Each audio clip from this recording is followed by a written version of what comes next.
আর গত 15 বছরে আমাদের যে প্রকাশনা আজকে এটা প্রকাশিত হলো, সেখানে আছে 61 জন সাংবাদিক নিহত হয়েছেন সরকারি বাহিনীর হাতে অথবা সংঘর্ষে অথবা কোথাও নিপীড়িত হয়েছেন, সাগররণী থেকে শুরু করে যেটি চড়ে। তো এটা একটি আমাদের জন্য আজকের আলোচনার বিষয়টা মূলত হচ্ছে গত 15 বছরের যে জুলাই আগস্ট সহকারী গত 15 বছরে যে ধরনের সাংবাদিক হত্যা, নিপীড়ন, গুম এবং সংবাদ মাধ্যম বন্ধ করার যে ধারাবাহিকতা ছিল সেটাকে ব্যাখ্যা করা আজকে, এবং এখান থেকে আমাদের যে কর্মপদ্ধতি সামনে আমরা কিভাবে এগোবো সেটা বোঝার চেষ্টা করা। প্রথম কাজটা হচ্ছে, আমরা যদি ফ্যাসিজম মোকাবেলা করতে চাই, আমাদের প্রথম কাজ হচ্ছে আমাদের স্মৃতিতে সবসময় ফ্যাসিজম কতটা ভয়ঙ্কর ছিল এবং গণবিরোধী ছিল সেটাকে সবসময় জাগরুক রাখা আমাদের স্মৃতিতে। এই জন্য আমাদের এই আয়োজন, আমরা আমাদের মন্ত্রণালয়ে আরো কাজ করতেছি। আমরা জুলাই আগস্ট অভ্যুত্থান নিয়ে ফিল্মের দিকে আরো ফিল্মের কাজ করতেছি, শর্ট ফিল্ম, ডকুমেন্টারি কাজ করতেছি। তো মূলত ফ্যাসিজম প্রত্যেকটা মানুষের জীবনে, যেটা আমাদের সম্পাদক মাহমুদুর রহমান বলেছেন, বা যেটা সবার জীবনের বাস্তবতার ভিতর দিয়ে একটা তার নিজস্ব এবং তার ফ্যামিলির একটা মেমোরি আছে। আর এটা আমাদের জনগোষ্ঠী আকারে বাংলাদেশের জনগণের একটা কালেকটিভ মেমোরি। এই ব্যক্তিগত এবং কালেকটিভ সামষ্টিক এই যে স্মৃতি, এটা যদি আমরা জারি না রাখি, অথবা আমরা যদি নিজেদের আলোচনার ভিতরে না রাখি, তাহলে একদিন দেখা যাবে যে এই যে কালো অধ্যায়ের কথা আমরা সবাই বলতেছি, এটা আমাদের কাছে অনেক নর্মাল মনে হবে। এবং এটাকে অনেকগুলো যেটা উনি বললেন মাহমুদুর রহমান, যে শেখ মুজিবুর রহমানের 72 থেকে 75 আর শেখ হাসিনার 2009 থেকে 2024, এই দুটো শাসনামলকে বাংলাদেশের অন্য কোনো শাসনামলের সাথে আসলে তুলনা করাটা খুবই আমার কাছে মনে হচ্ছে যে এটা অসমীচীন। কারণ হচ্ছে ওই শাসনামলের সাথে পার্থক্য হচ্ছে অন্য শাসনামলের, যে অন্য শাসনামলের ফ্যাসিজম যে অর্থে বলি আমরা, এরশাদকে বলি স্বৈরাচার, কিন্তু হাসিনাকে ফ্যাসিস্ট এই জন্যই বলি, এরশাদের জনভিত্তি ছিল না, মানে জনগণ ছিল না। যে জনগণ হচ্ছে পাড়া মহল্লায় বিরোধী দলের উপরে আদর্শিক জায়গা থেকে হামলা করে, সন্ত্রাস করে, গুন্ডামি করে, এবং পাড়া মহল্লা থেকে শুরু করে একেবারে স্থানীয় গুন্ডা থেকে শুরু করে সবচেয়ে সুশীল, সবচেয়ে সাংস্কৃতিক শিক্ষিত লোকটাও ওই দলকে সাপোর্ট করে। এটাকে বলা হয় ফ্যাসিজম, যেটার আদর্শিক কারণে একজন গুন্ডা থেকে শুরু করে একজন সুশীল পর্যন্ত পুরো ব্যবস্থাকে সাপোর্ট দেন। এটা শেখ মুজিবুর রহমানের আমলে হয়েছে, শেখ হাসিনার আমলে হয়েছে, অন্য কোনো আমলে এটা হওয়ার সুযোগ তৈরি হয়নি। কারণ ওই দলগুলো হয়তো এই সক্ষমতা থাকতো না, আদর্শিক সক্ষমতা ছিল না, অথবা তারা এই প্রশাসন যন্ত্র থেকে শুরু করে সবগুলো রাষ্ট্রের সব কলা কৌশল, সবগুলো যন্ত্রকে একসাথে জনগণের বিরুদ্ধে কাজে লাগানোর মতো সক্ষম ছিল না, অথবা তারা ওইটা করে উঠতে পারে। ফলে এই তুলনা করাটা আমার মনে হয় যে সমীচীন না। তো এই যে মাত্রাটা, এটা আমাদের বুঝতে হবে যে একটা গোষ্ঠী, একটা দল যদি মনে করে সেই একমাত্র দেশকে স্বাধীন করছে, ফলত দেশকে শাসন করার অধিকার তারাই রাখেন, শুধু তারা রাখেন এই অর্থে বলবো না, তাজউদ্দিন আহমেদকে মাইনাস করে যেভাবে শেখ মুজিব তার ফ্যামিলির হাতে এই দল এবং রাষ্ট্রকে সমর্পিত করেছেন এবং তার মেয়ে এটা অনুসরণ করেছেন, আমি মনে করি এটা একেবারে ইউনিক ঘটনা বাংলাদেশে। এবং একটি পরিবার একটি দলকে ধ্বংস করেছে। আজকে আওয়ামী লীগের নেতা কর্মীরা পলাতক আছেন, আওয়ামী লীগের নেতা কর্মীরা নিজেদের সোল সার্চিং করা উচিত। আমি অনেক আগে প্রথম দিকে আগস্টে একটা কথা বলেছিলাম, যেটা নিয়ে অনেক সমালোচনা হয়, কিন্তু আমি এই কথাটা বলবো যে আওয়ামী লীগের বিচার নিষিদ্ধ করার প্রশ্নে যখন আমরা আসি, আওয়ামী লীগের যে তৃণমূলের যে কর্মী, তাকে অবশ্যই প্রশ্ন করতে হবে আমি আজকে পলাতক কেন। এটা কিন্তু এটার জন্য দায়ী কিন্তু শেখ হাসিনা, এটার জন্য দায়ী হচ্ছে শেখ হাসিনার এবং শেখ ফ্যামিলির যে একচ্ছত্র রাজনৈতিক যে খায়েশ এবং তাদের যে দুর্নীতির একটা নেটওয়ার্ক। আপনি দেখবেন যে ৩রা আগস্টের আগেই ৫ আগস্টের আগেই শেখ ফ্যামিলির অধিকাংশ লোক এই দেশ থেকে পালিয়ে চলে গেছে। শেখ হাসিনা ছিলেন সর্বশেষ লোক যিনি শেখ ফ্যামিলি থেকে পালিয়ে যাচ্ছেন। এর আগেই যে তাপস থেকে শুরু করে আরো অন্যরা এর আগে পালিয়ে গেছে। বলে আপনি বুঝতে পারেন যে একটা পরিবার এবং একটা দলকে ধ্বংস করলো, সেটা ধ্বংস করলো প্রথম ৭৫ সালে বাকশাল করে, আরেকবার ধ্বংস করলো। আমি মনে করি যে এটা বাংলাদেশে এই অর্থে এই দুইটা শাসনামল ইউনিক ঘটনা। ফলে আমি যেটা বলতেছিলাম যে এই স্মৃতিতে আমাদেরকে জাগরুক রাখাটা গুরুত্বপূর্ণ, আমাদের এই যে শহীদ ফ্যামিলির কথা শোনা গুরুত্বপূর্ণ, নিহত সাংবাদিকদের কথা শোনা গুরুত্বপূর্ণ, গুমের শিকার নিপীড়নের শিকার সাংবাদিকদের কথা শোনা গুরুত্বপূর্ণ। শুধু সাংবাদিক নয়, বরং বাংলাদেশের জনগণের বিভিন্ন অংশের মানুষ, প্রত্যেকটা অংশের মানুষ। আপনি আলেমদের কথা আজকে ৫ মে আলেম ওলামারা এসেছিলেন, সাধারণ মানুষের ছাত্ররা এসেছিল, তাদেরকে আপনি এক রাতের ভিতরে এত ক্ষুদ্র এত কম সময়ের ভিতরে আপনি তারা যে তালিকা প্রকাশ করেছে ৯১ জনের তালিকা তারা প্রকাশ করেছে বা ৯৩ জন সংখ্যাটা হবে, তারা এতগুলো লোককে এক রাতে হত্যা করেছে। আপনি যদি জুলাই আগস্টে দেখেন, আপনি দেখবেন যে ১৯ তারিখ থেকে ১৬ তারিখ তো হচ্ছে যে আবু সাইদ শহীদ হলেন, কিন্তু যদি তীব্রতা হিসাব করেন ১৮ তারিখ থেকে বৃহস্পতিবার থেকে যেদিন কমপ্লিট শাটডাউন ছিল ওই দিন থেকে শুরু করে ৩রা আগস্ট পর্যন্ত ৫ আগস্ট পর্যন্ত ৪ আগস্ট তো আক্রমণ করেছে। এই সময়ের ভিতরে যদি তীব্রতা খেয়াল করেন তাহলে বুঝতে পারবেন যে আসলে মানুষকে মারা এই যে ট্রিগার হ্যাপি একটা গ্রুপ, পুলিশ বলেন প্রশাসন বলেন এবং হচ্ছে যে আওয়ামী লীগের এই যে গুন্ডা বাহিনী, সশস্ত্র গুন্ডা বাহিনী, এদের যে ট্রিগার হ্যাপি আচরণ, আপনি মানে এত কম সময়ে আপনি ফিলিস্তিনে এত লোক মারা যায় না যদি আপনি গড় হিসাব করেন। অথচ আমাদের বাংলাদেশে ৫ মে রাত্রে বলেন, এই ১৯ মার্চ মোদী বিরোধী আন্দোলনের দিন বলেন, ওই দিনে আমি যদি ভুল না বলি আমি সংখ্যাটা হয়তো কম বেশি হবে ১৩ থেকে ১৭ জন লোক মারা গেছে। আপনি ৫ আগস্টে ১৯ আগস্ট থেকে ১৯ জুলাই থেকে ৫ আগস্ট গড় হিসাব করেন, প্রতিদিন আপনার হচ্ছে যে নিয়ারলি ১০০ জনের ৭০ থেকে ১০০ জন লোককে মেরে ফেলছে। এই যে তীব্রতা, এটার সাথে অন্য কোনো কিছু তুলনা হয় না। এই তীব্রতা কখন আসে?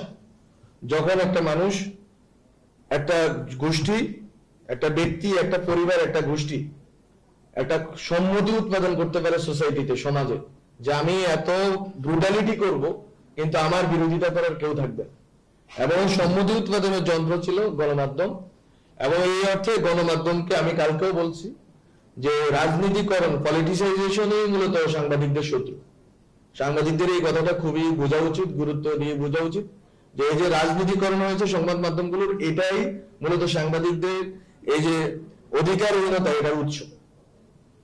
ফলে এই যে মানুষকে হত্যা করা, নির্বিচারে গুম খুন এবং এই এক্সট্রা জুডিশিয়াল কিলিং বলেন, অপহরণ, গুম বলেন, আপনার অনেক নারীদের দর্শন বলেন, আপনি এই পুরো ঘটনাটা ঘটার জন্য সম্মতি উৎপাদনের জন্য গণমাধ্যমকে দরকার ছিল এবং গণমাধ্যম তৈরি করা হয়েছিল এই উদ্দেশ্যে।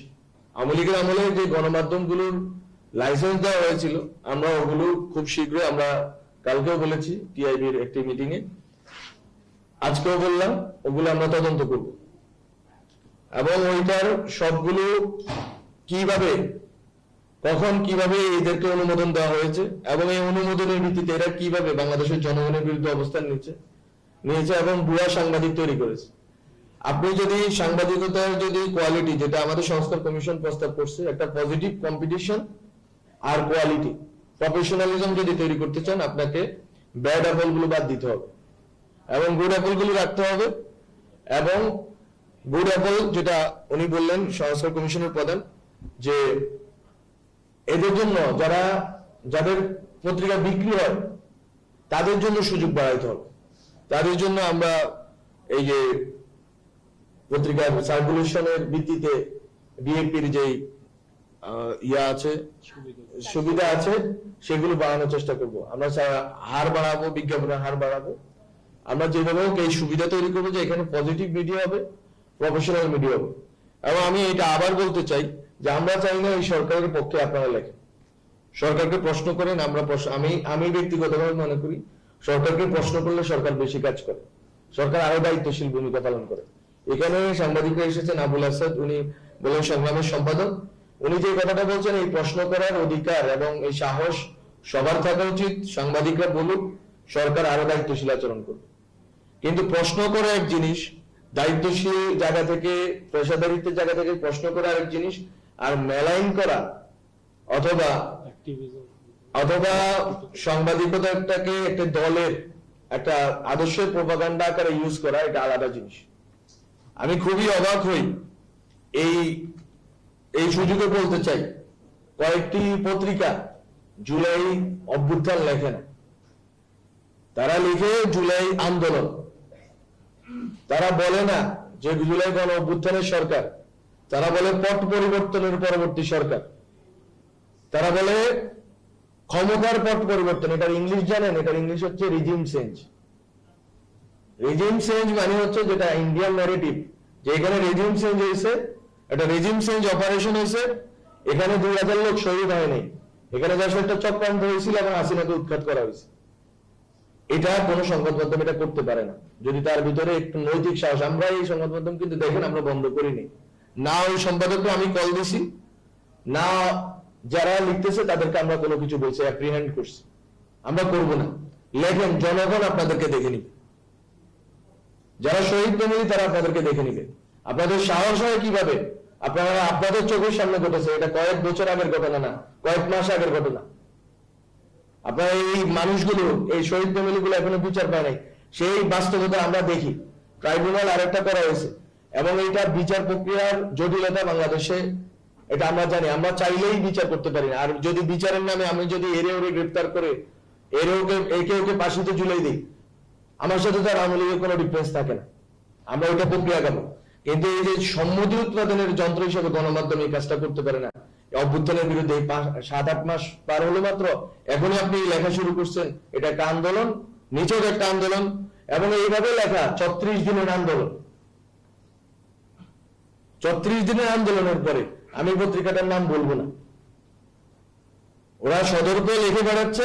এগুলো খুবই দুঃখজনক অভিজ্ঞতা আমি মনে করি। আপনারা বেশিরভাগের পক্ষে সম্মতি উৎপাদন করেন না।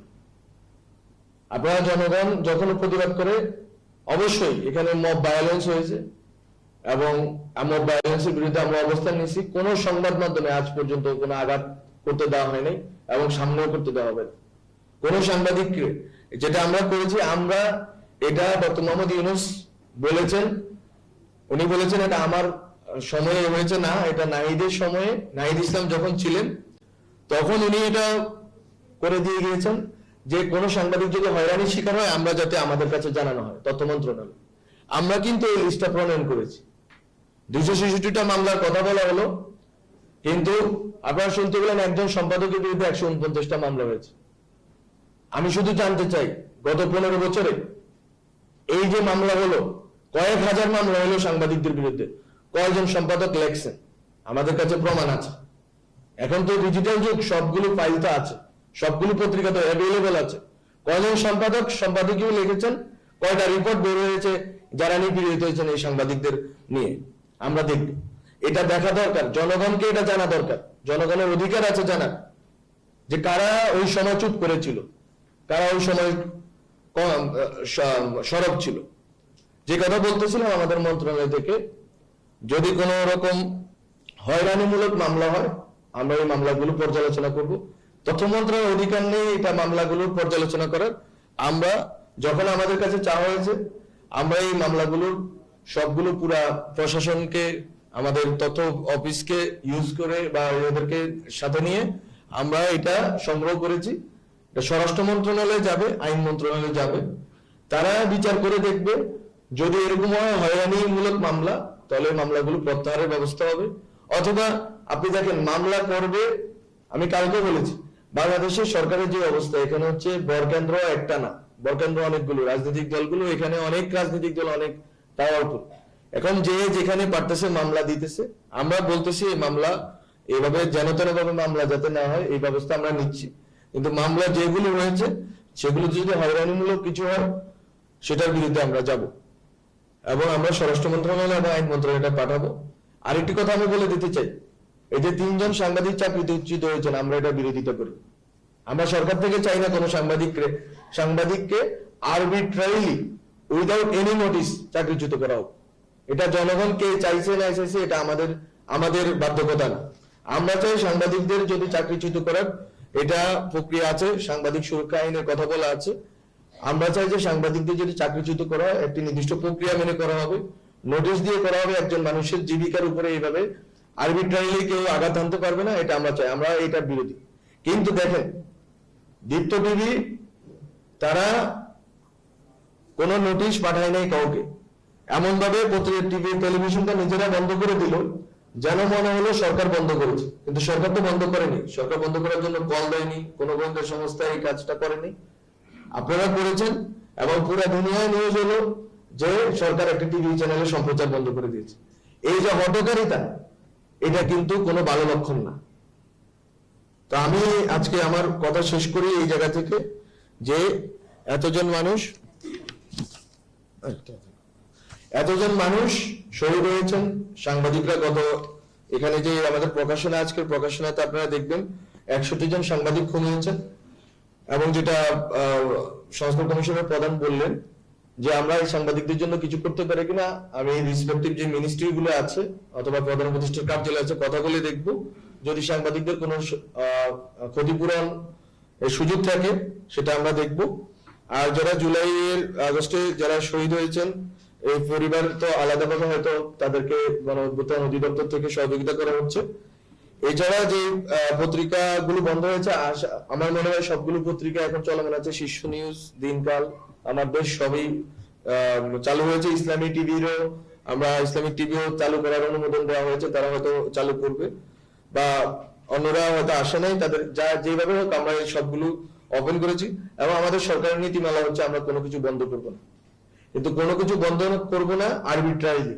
যদি আমরা আমাদের কাছে যে দলিল আছে, আমাদের যে ফ্যাক্ট ফাইন্ডিং কমিশন হবে তাদের সুপারিশের ভিত্তিতে আমরা খতিয়ে দেখবো যে কোন সংবাদ মাধ্যম হিসেবে কাজ করেছে নাকি একটা দলের মুখপাত্র হিসেবে কাজ করেছে, এটা আমরা পরবর্তীতে দেখবো।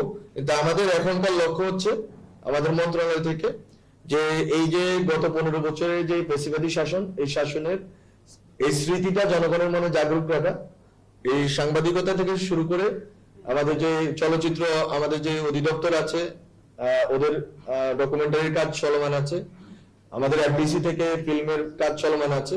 আমরা চেষ্টা করব গত 15 বছরের যে স্মৃতি আছে, ফ্যাসিবাদের যে কালো অধ্যায় আছে, এটাকে যাতে জনগণের মনে জাগরুক রাখা যায় সেই চেষ্টা আমরা করব। আর সংস্কার যে প্রস্তাবনাগুলো আছে, আমি কালকেও বলেছি, সংস্কার প্রস্তাবনা অনুযায়ী আমরা স্টেক হোল্ডারদের সাথে বসে বসে সংস্কার প্রস্তাবনাগুলো কাজ করার জন্য যাতে এগুলো বাস্তবায়ন করা যায়, যাতে এগুলো জাস্ট পেপার ওয়ার্ক হিসেবে না থেকে যে আমরা সেই চেষ্টা করব। এবং বিশেষ করে যে কথাটা এখানে অনেকেই বললেন, সাংবাদিকরা যাতে হচ্ছে স্বাবলম্বী হতে পারেন, তারা যাতে তাদের যে বেতন আছে এই বেতন দিয়ে যেন তাদের ফ্যামিলি মর্যাদার সাথে ফ্যামিলি চালাতে পারেন, আমরা এটার জন্য সর্বোচ্চ চেষ্টা করব, যাতে হচ্ছে আর কখনোই এই সাংবাদিকদেরকে এই মাথা হেড কাউন্ট হিসাবে কিনে নেওয়া যায়। সো আপনাদেরকে অনেক ধন্যবাদ, অনেকক্ষণ অপেক্ষা করেছেন, বসেছিলেন, এবং আমাদের শহীদ ফ্যামিলি যারা এসেছেন তাদেরকে অনেক অনেক ধন্যবাদ, কৃতজ্ঞতা। বিভিন্ন অঞ্চল থেকে আপনারা এসেছেন, আমরা চেষ্টা করব আপনাদের সাথে থাকার জন্য এবং আপনারা আমাদের সহযোগিতা করবেন। সবাইকে ধন্যবাদ।